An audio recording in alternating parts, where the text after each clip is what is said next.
Previously on Paintings Really Cool. Today is inspired by childhood, not a person, but me. They're going to be 8x10s in very similar yet slightly different ways. Just there's so many factors that change the outcome of what we see and live today. You smile with your teeth closed, so that your tongue doesn't go past your teeth, because that's what a lisp is. But this blue, as Adrian put it, made it like an electric current running through, and it's really cool, especially with the white like here, like it's white hot. That's the energy that I have about that color. You don't love me! It's so beautiful! They don't need to walk that slow. Like, how does anybody walk that slow? That's purposeful! Like, you don't naturally walk that slow. It's so different. It's got similar vibes, obviously, but it's an entirely different painting.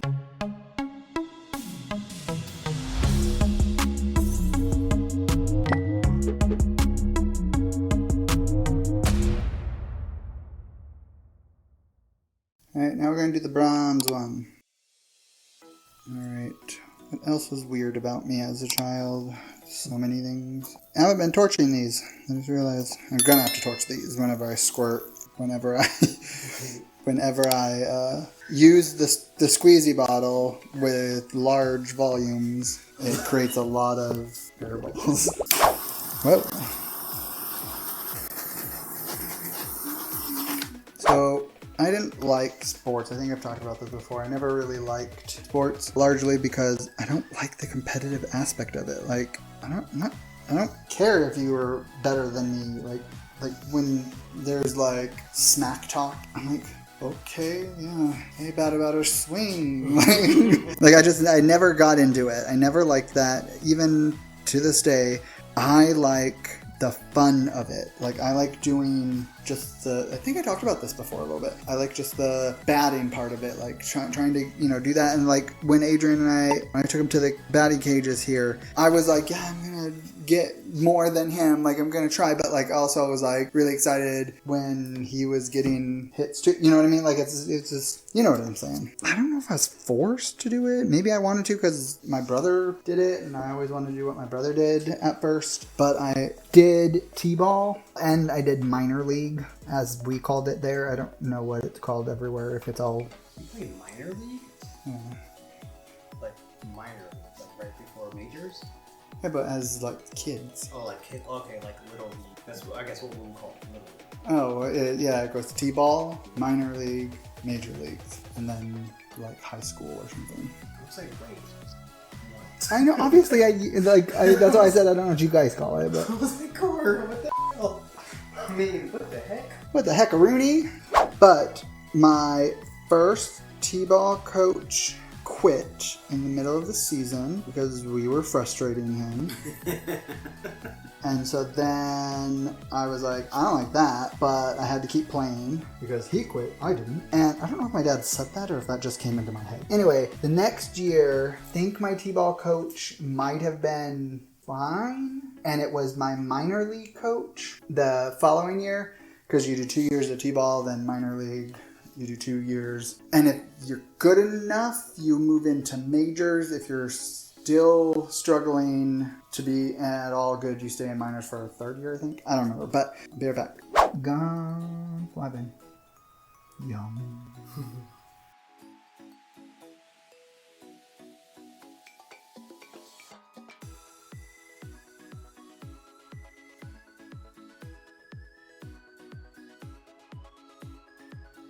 But I think I quit after my first minor year, like officially was like, I'm not doing this anymore. Because I think it was that my minor league coach just yelled at us like all the time, just always was like mad at us no matter what we did. And I don't like that. I don't like that aggression, again, of sports. But sports comes with a lot of aggression. And I don't like that. Like, get away from me with the yelling and the, subpar humanoid aspect, or not, I don't know why it's humanoid, but they speak to you like you're less than them because you didn't catch the ball or you didn't hit the ball or whatever in the way that they wanted you to, and somebody couldn't make it home because you didn't do good enough. And I just hated that. But anyways, he yelled at us like the whole time. And I think I told my dad, I'm like, I'm not going back.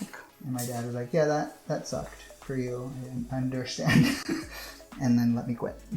Then I never did any other sports. Like I never did, well, that's a lie. I took second in state in a sport, which I've talked about on here before. And that sport would be bowling. I even wrote for our school paper for bowling because I was on a league and I was on the paper and they had the national tournament or whatever. Oh, well, that was the wrong move. And Billings, Montana in 2002 or something. All right, I might blow this section.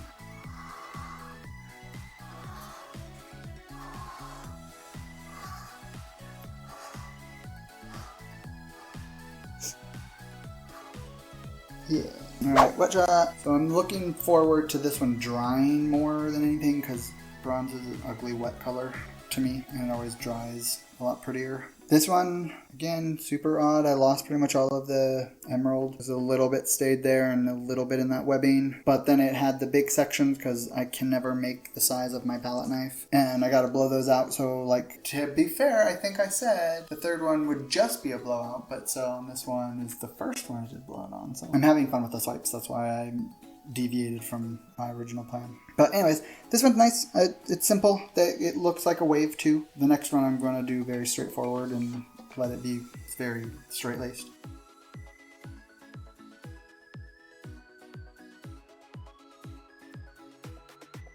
Alright, and final glovage. Oh, I didn't add any gold or silver to that one. I wanted to add the previous base coats to show progression, but these are supposed to be able to stand alone or be a collection. So, alright, let's do Kappa.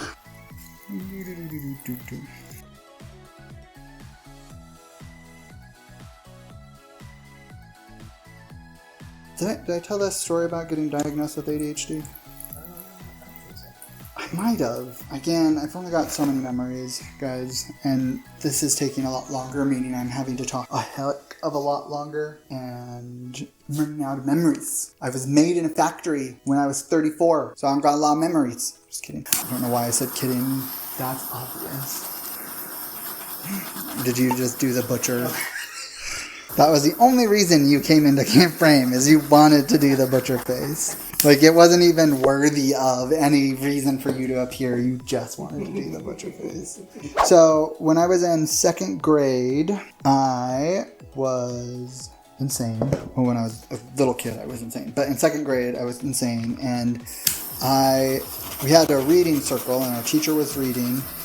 And I'm pretty sure this lady is probably gone now. That's sad to think about. But she was reading, and I still to this day do not know why I did this. I cannot explain it. I don't know why I did it then. I don't know why I would do it in any way, shape, or form, even thinking about, like, my life and mindset. What happened was I crawled across the reading circle. She was on the other side. I vividly remember this. And I licked her face. I don't know why. There was literally no reason to. I don't know, maybe there was something in the book that was happening. I don't know. But it happened. I made this one extra big on purpose, but it happened. And my teacher, I'll say her name because teachers, well, she's probably passed, but like teachers don't get to have anonymity because they're teachers. I'm just kidding. They're public figures. Right, yeah, they're public figures. They're like the president. But Miss Haig, who was by far the most influential and important teacher in my entire life, she handled the situation. I don't fully remember what happened after, but I think she handled it well in that she was like understanding and was like, okay, you've got something medically wrong with you. And she told my parents about ADD and ADHD, which had just recently kind of become a thing, right? You know, now everybody has it and they've got it the worst that anybody has ever had ADHD ever. And how do they function in any way because they're ADHD, you know, it's just, it's no longer like, it's like a joke almost, the way that people talk about it and treat it. It's like a glue analogy. Right. Like I said, in second grade, my teacher told my parents, get this kid tested. Take him and have them check to see he's got it. And she was like, I'm willing to bet he does. And so they got me tested, and surprise, surprise, I had severe ADHD, which back when I got tested, it was ADHD or ADD. Now it is only ADHD, and I don't know all of the details as to why. But I still luckily have it today. You know, makes me very unique and special.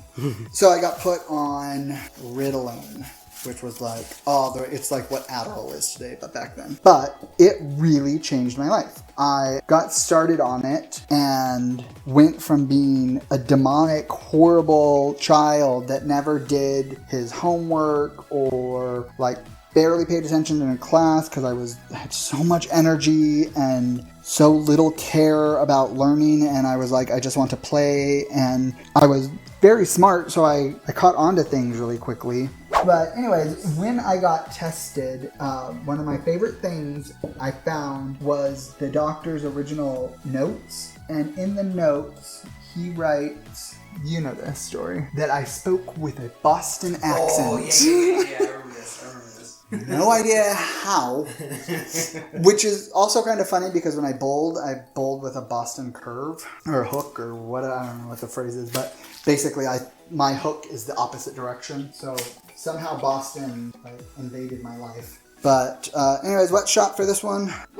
This time you can see the purple webbing and the white stayed for a large portion to kind of really make it like, pow, in your face, I am purple and white. I don't know what that is, but that's probably the colors of something, purple and white. So I like how it kind of is almost like an explosion up here, like how it comes up and is skinny here and kind of is like, and like even this that doesn't have the lacing has like that exploding feeling, almost like you're seeing it in the distance, if that makes sense. I'm a little sad that pretty much all of the copper is gone, but I do like that it's making like a frame almost, because the edges are all showing copper right now, and maybe the sides will stay pretty coppery. But you get a dance break, a very late dance break. Oh my good lord, look at the time, dance break. And then you'll get to see the dried version. Oh my god,